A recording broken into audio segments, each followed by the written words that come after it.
Caregiving can sometimes feel like an impossible struggle.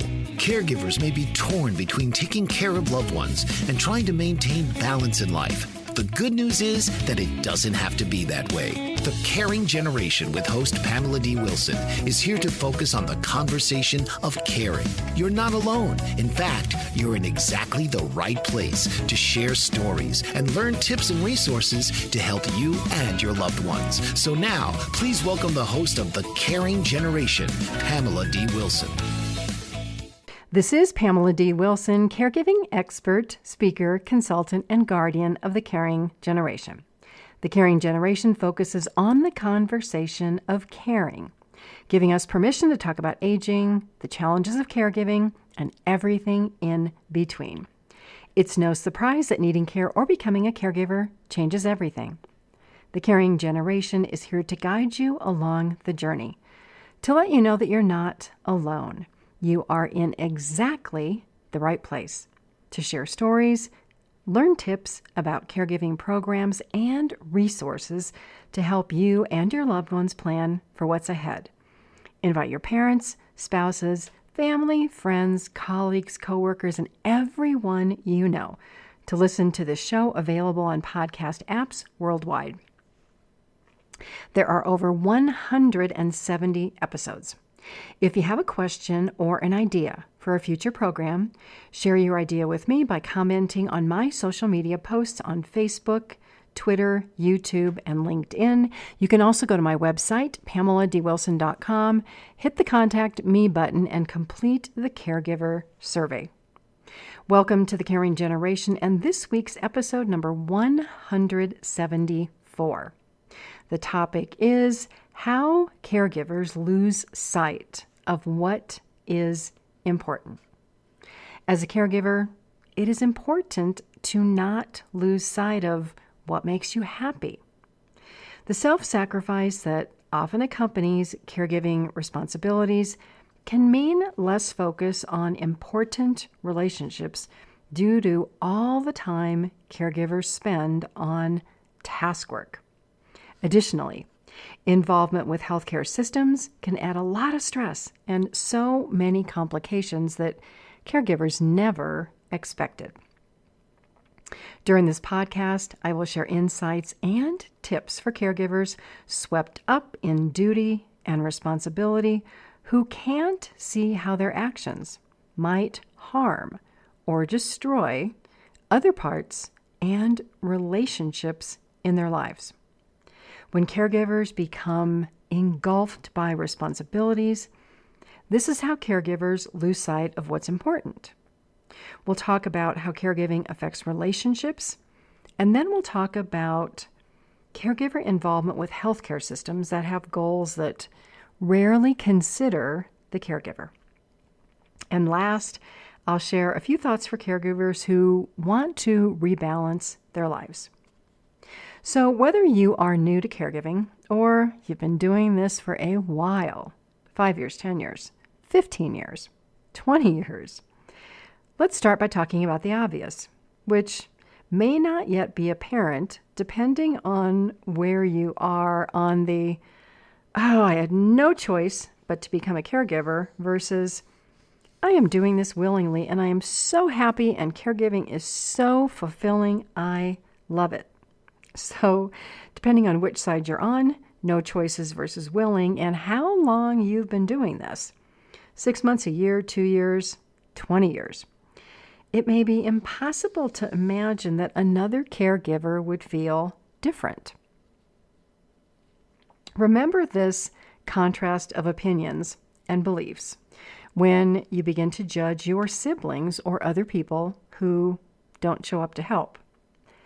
Because not everyone attaches the same level of duty and responsibility to the role of caregiving. When you compare yourself or your situation to others, that result can be varying levels of resentment and dissatisfaction. I mention this because this idea transfers to the relationships that caregivers have with other people. We'll begin by looking at friend relationships and then discuss spousal relationships.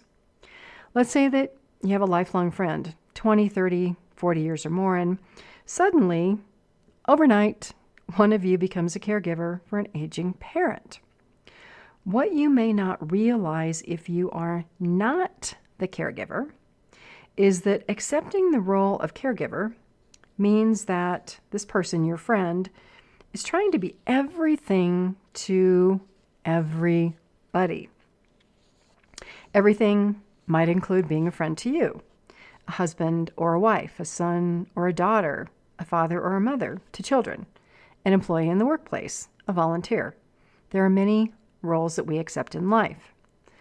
Role shift to becoming a caregiver can involve small amounts of time at first, and those of you new to this may not even call yourself a caregiver, that then over time suddenly becomes 10 or 20 or 30 or 40 or more hours a week, or maybe even a full-time job, 24/7. So in these situations, eventually, someone or something has to give or be more flexible to maintain a relationship or to maintain some balance in life. Caring for an aging parent, a spouse, a sibling, a friend, or somebody else eventually will become time-consuming if you don't set boundaries. And it will, most of the time, involve the ability to respond immediately to urgent situations. You get a phone call and you have to change what you're doing. And I'll share a personal example. Many of you know that I've worked in the caregiving field for over 20 years in a variety of roles: a care manager, a court-appointed guardian, a power of attorney. So this is an example from when I was the guardian of a man living at home with dementia who had caregivers. He didn't understand why he couldn't live independently, why he needed these people in his home, or why he couldn't just leave the house to do everyday activities like take a walk or go grocery shopping. So picture this. It's Friday night. I am at a movie theater watching a movie with my husband. I actually can't even remember what that movie was today, but I'm with my husband, who I met at the movie theater because we were coming from two different locations. And during the movie, I received a text message from my client's attorney. The attorney texted that my client was rebelling because he felt controlled by the caregiver assigned to care for him that evening. And my client, we'll just call him George, had the caregiver take him to a nearby grocery store, and he refused to go back home with the caregiver. Now, the caregiver knows that she cannot leave George there by himself because he has dementia. It's not safe. And so George throws a fit. He calls his attorney, and I get a text message. So to investigate, I left my husband in the theater watching the movie alone so that I could go in the lobby and return the text message and make a phone call if I needed to. My goal was to see if there was anything I could do to help this caregiver who was with George at the store to encourage George to go home with her. Well, I talked to the caregiver, and she really had tried everything she knew to calm him down and was unsuccessful. I spoke to George on the phone. I couldn't convince him that going home was a good solution. So even the staff at the grocery store, who know George, tried to talk him into this, and he just was not going to go. He was acting irrationally and saying that he would harm himself if he had to go home with the caregiver. But it was fortunate that the staff at the grocery store knew George, so he didn't think that this caregiver was going to harm him. They knew that she was there to be helpful. So after I spoke with the caregiver and the staff at the grocery store, I called the attorney back. And he said that he would go to the grocery store to try to talk to George, but if George wasn't going to leave, we would need a backup plan. The need for a backup plan was me because I was legally responsible for George. I was the guardian. So after all these conversations in 10 or 15 minutes, I really had no choice. I had to go meet the attorney and George and the caregiver and the staff at the grocery store at the grocery store. So I had to leave my husband at the movie theater at 8 o'clock on Friday night, drive all the way across town to solve this problem. And I couldn't refuse because if any harm came to George, I would be legally responsible. Me and my company would be legally responsible. So off I went. This is one example of how caregivers can be viewed as losing sight of who or what is important. It wasn't like my husband was not important. He was. It wasn't like I did not want to be at that movie. But my legal responsibilities dictated that I had to leave. So sometimes there are times when there really is no option but to choose the person or the situation that has the greatest need in the moment. This situation is one of hundreds, thousands of examples of unexpected situations for family caregivers who are responsible for the care of the loved ones. So put yourself in the place of your friend, this caregiver, who faces varying degrees of this type of experience every day. Imagine how you might feel. If you were this person, you might experience fear or panic about, oh my gosh, what is going to happen today that I am not going to know how to respond to and that I cannot control? Or you might experience fear or panic about losing sight of what's important to you, the people in your life, a relationship, or your job. You might also just honestly feel mentally or emotionally exhausted or burned out. So, it's important when accepting a role of the caregiver to understand that this might become an all-consuming task. And at that time, have conversations about how to not lose sight of what's important, because it's very easy to lose sight. And most people don't think about having these conversations before because caregivers have no idea what they're getting themselves into. And so these things that we lose sight of can be friendships, personal interests, marriages, children, a career, social activities, things that we love. Now, this role can also appear in other places in our lives. So if you chose to become a mother or a father, your children become your life. Their life becomes your life. Their priorities become your priorities. Or let's say that you are a mother or father and you accepted a job that has travel and weekend work and other factors. Have you talked to the other spouse about how to keep things on an even keel, on an even balance, how to not lose sight of what's important, which is your marriage? I always say with caregiving and many other things in life, it's best to go in with eyes wide open if you can. If you can talk to other people and kind of know what to expect. So here's another example of how caregivers lose sight of what's important when life honestly is scheduled down to the minute. Let's say that you're the friend who calls and you want to talk to your friend, the caregiver. And all this caregiver can think is, oh my gosh, I don't have time. I'm juggling too many things. I got to get dinner done. I got to get to the pharmacy and pick up prescriptions.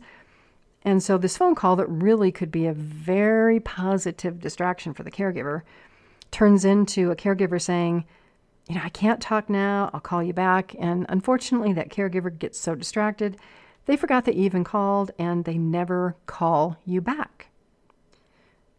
So look at it from the opposite perspective. You become resentful because your friend, the caregiver, did not call you back. He or she broke their word. So you decide, well, I'm not going to call back. And now it's been weeks and weeks turn into months and months turn into a year. And you miss your friend. But your pride stops you from picking up that phone, which may be something the caregiver actually would really appreciate. Let's look at one more example. In another situation, you, the friend, and the caregiver might see each other occasionally. But the time that you spend together now involves you listening to the caregiver complain the entire visit about everything that they have to do and nobody's helping. And when you are together now, this caregiver wants to be the person who decides on when you get to meet and what you do. And so what happens to you as the friend is this friendship that used to be a joy and that you used to look forward to has turned negative because of all the complaints, and you're not even getting to do things that you liked to do before. So as a friend, you kind of feel like you are powerless to help because any recommendations you've made in the past have just been brushed aside. So this relationship, instead of being mutually beneficial, has become one-sided. There's always two sides to every story, right? Let's look at the other side. The caregiver probably feels that he or she has lost total control over their life. Their daily, weekly, and monthly activities are totally dictated by the needs of the elderly parent or a spouse or another person who needs care. That caregiver has willingly given up everything, a job, other friends, hobbies, to be constantly available to provide care. So when the time comes for this caregiver to escape for a couple hours, all that caregiver wants to do is do what they want to do. And they want somebody to listen to them who cares. Now, the problem here, if it's not discussed, is there may be an expectation on the part of the caregiver that the friend who isn't the caregiver will just go along with everything that they want to do because they're a good friend. On the opposite, the friend who is not the caregiver feels used and unappreciated. There may be a sense of loss that the friendship that once existed is about to crumble because the caregiver friend now has a focus or a loyalty to an aging parent or a spouse who needs care. When you think of this shift, it's like having a friend who has a baby, right? When you don't have a baby, or maybe friends who have multiple children and you don't have children. Well, babies and children for a while are a 24/7 job, right? The time of your friend with that baby or those children become consumed by caregiving. You can't do things at the last minute anymore because they have to plan. And now the activity might include activities with the baby or the children or with an elderly parent. So your friendship, instead of being one-to-one, is now you and your friend and the baby and their children and an aging parent or a spouse. And all these activities are limited to accommodate things that those people who need care can do. So these situations, whether it's caring for an elderly parent or children or babies, have a lot of similarities. And so if the friendship is important to you, you may have to decide if you can go along and always include this other person, elderly parent, babies, children, in activities or outings. Or can you work around a babysitting or a care sitting schedule? And the other complication is there's a change in interests, right? That include talking about babies and children and caregiving and older people. And you may feel like you are on your way on the outside, on the way to having nothing in common, because this relationship or this responsibility is going to last a long time, and your friend isn't actually asking what's going on in your life. But think back, there was something there at one point. There was a reason that you became friends. What was it? So let's take a short break. We will return to discuss how caregivers can lose sight of what is important and talk about the complications of dealing with healthcare systems. Because healthcare systems have very different priorities that do not always relate to interacting with family caregivers. I'm Pamela D Wilson. You're with me on The Caring Generation. There are over 170 episodes of The Caring Generation. This is episode 174. You can find all of the shows on your favorite podcast and music apps. Just search for The Caring Generation. The podcast transcripts with links to research and other resources that I mentioned during the program are on my website. Go to PamelaDWilson.com, click on the Media tab, and then The Caring Generation. My website also has an online caregiver program in a webinar format. It's called How to Care for Aging Parents. Other support, my YouTube channel. It is at Pamela D Wilson, Caregiver Expert. There are over 800 videos there where I answer questions caregivers ask. There's something for everybody here, whether you like to listen, read, or watch. Stay with me. I'll be right back.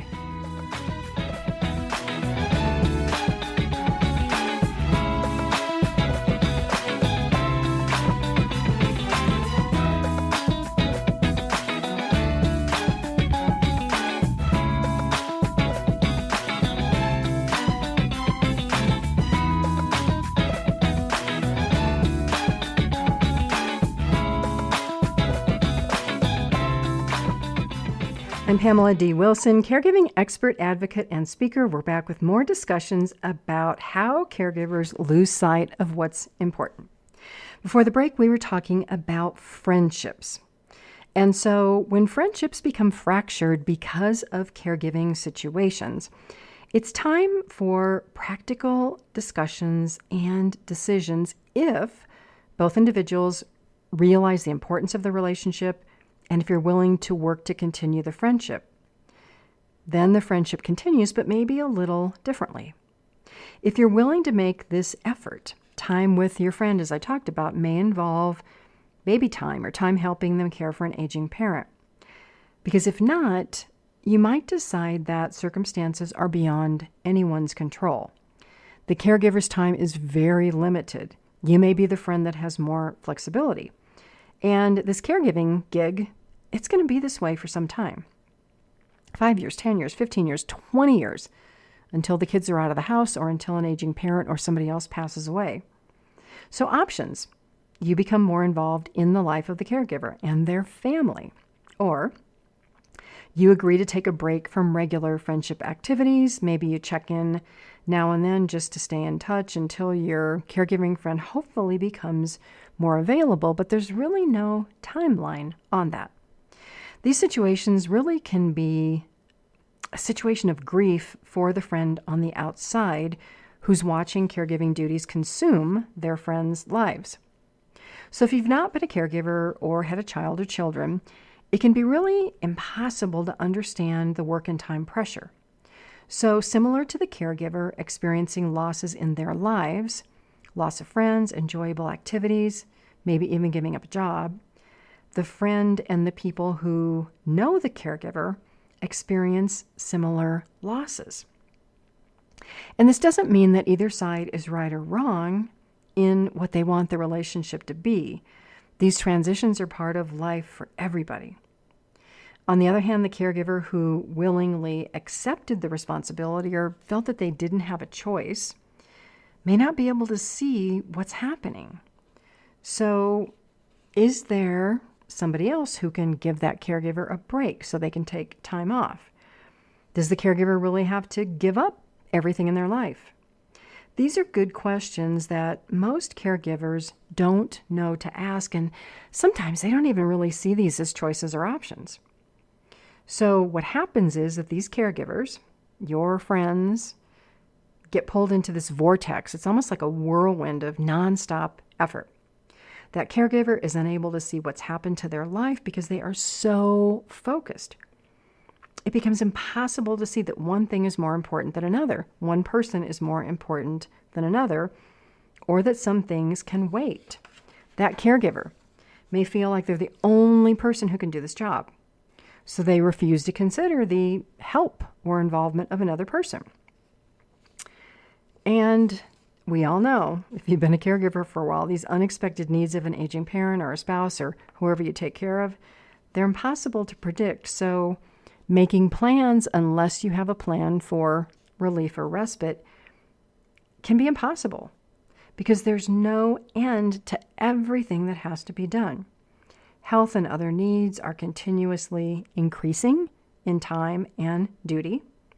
A caregiver who always says yes instead of no, who is always asked to do and give and trade more of their life, continues to do this until they don't even recognize themselves and they don't recognize their life, but they don't know what to do about it.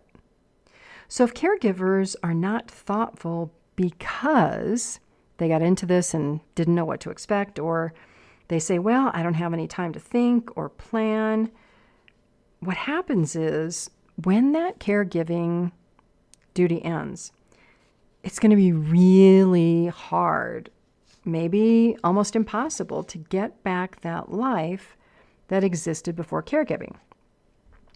So these and many other examples are why it's important for caregivers to not lose sight of the importance of relationships, careers, living independently, and finding ways to enjoy life. If you find yourself in this situation, is it time for a reality check? Because if you're in this situation, how hard will it be to reconnect with lost friends or repair damaged family relationships because you got angry at your siblings who chose not to help you? How hard will it be to regain or learn new job skills if you gave up your job that fit in today's job market? I recently spoke to a caregiver who was shocked that job applications are no longer on paper. That job seeking today, it's all on the internet. This computer program scans your resume to see if you have some skills. If and only then does your resume get to a real live human who may or may not call you because there are 1,000 other resumes for the same position. And then do you think about this?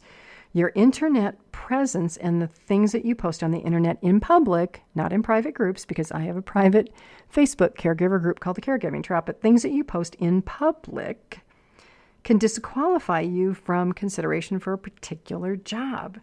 These are things that caregivers don't think of.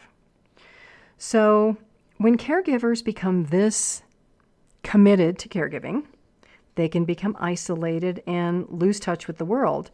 And the problem is the world doesn't stop moving. It keeps going full steam ahead. It's almost as if the caregiver gets caught in a time warp, like time freezes, and they lose sight of everything outside of the limitations of the caregiving experience. And then if they ever get out of this, they don't recognize the world that's there. Similar experiences with losing touch about what's important happen in marriages and partnerships. A spouse or a partner can become dedicated to the care of an aging parent to the exclusion of the person they married or partnered with. Those losses are much more difficult to navigate than a friendship because this is your life partner. It's the person that you live with. Getting your spouse's or your partner's attention can almost be similar to an intervention for a person who is addicted to alcohol or substances. You may have to be the one to fight for your marriage because that caregiving spouse may not be able to see any path forward. Feelings of guilt, wanting to be appreciated by an aging parent, and so many other emotions come into play in these situations that only increase over time. Removing yourself, if you're a caregiver, from this very deep entanglement isn't easy, and it can take some time and planning. So let's now talk about caregivers in the healthcare system.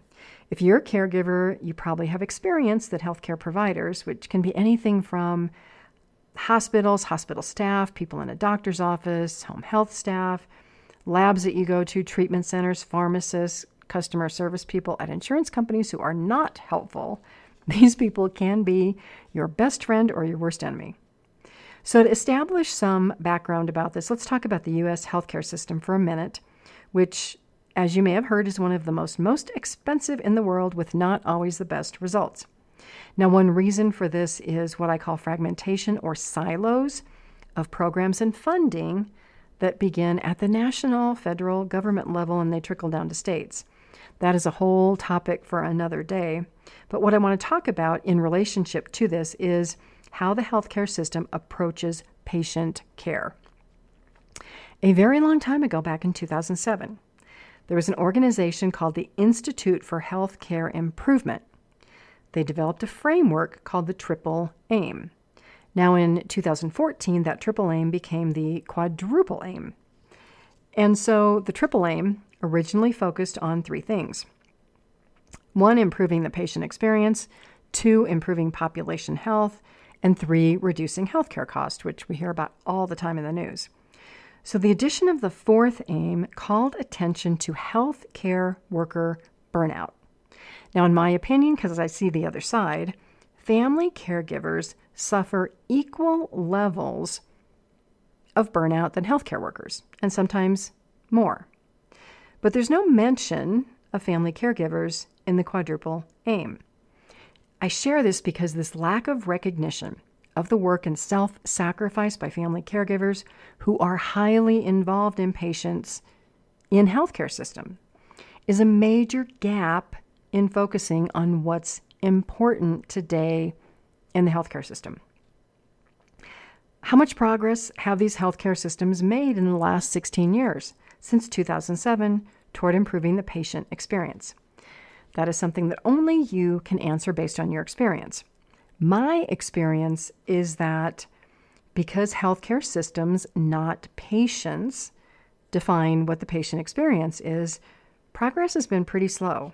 Now, On the other side, because I always do pros and cons, in defense of healthcare systems. What patients and caregivers may not recognize is that there is so much red tape and bureaucracy that patients and consumers never see. Unless you work in the healthcare system and with caregivers like I do, it's difficult to see this and to imagine even how to solve it, although I do have my own ideas and opinions.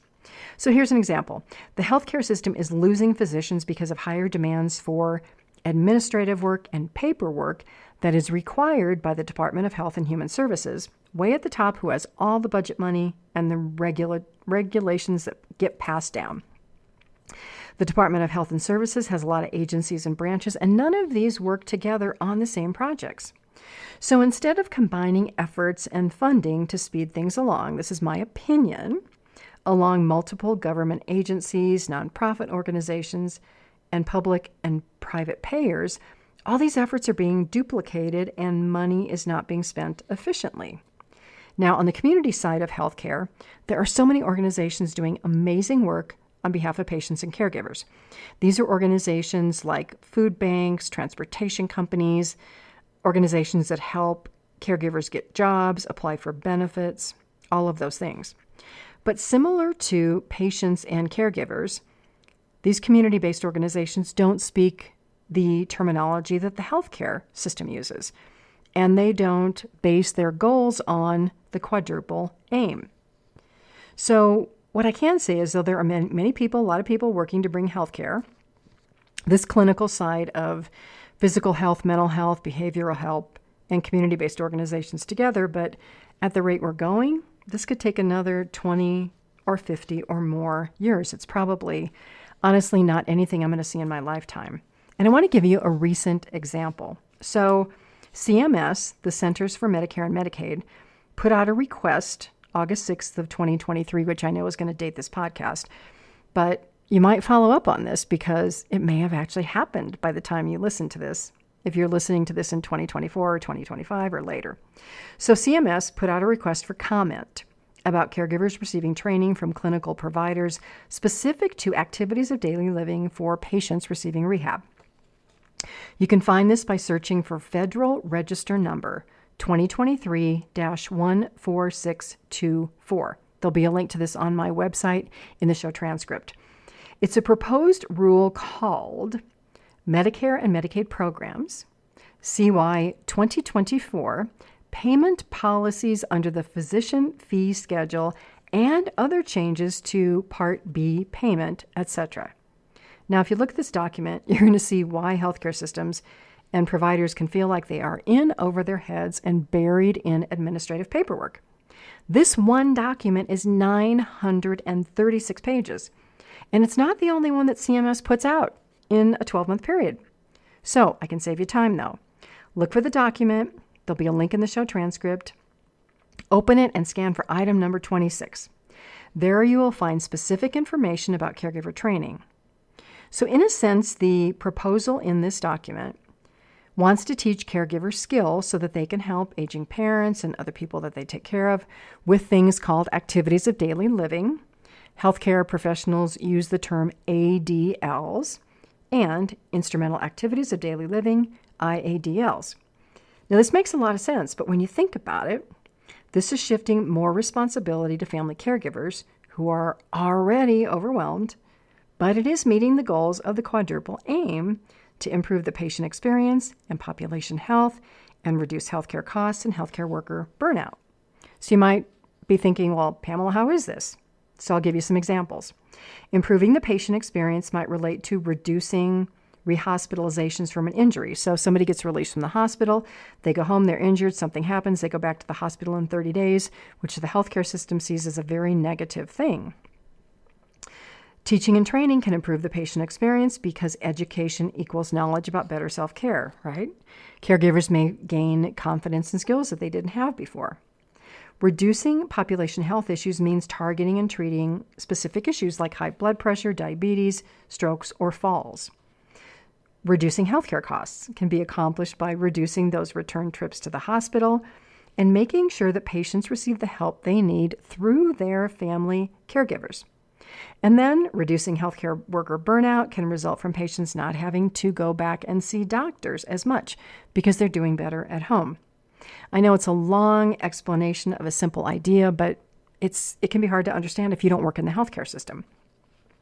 So when we look at how caregivers lose sight of what's important, there are so many things that relate to becoming over-involved or believing that nobody can do what the caregiver can do. Caregivers may become so focused that you miss the realization that doing too much for another person in any way, thinking, doing, planning, makes that person less able to do things for themselves. So while caregivers complain about their workload, there's the other side of the story. The more they keep doing results in the person they care for doing less. How and why does this happen? Well, maybe impatience. Caregivers can do things better and faster than their parents, right? Than the person they're caring for. Just because you can do that does not mean that you should. Allow those you care for as much independence as possible so that you as the caregiver can retain as much independence as possible.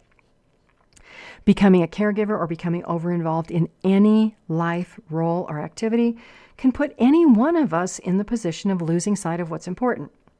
So whether this is you, your marriage, children, friendships, interests, a career, until you begin valuing yourself and your life to be equally as important as the other people in your life, nothing is going to change.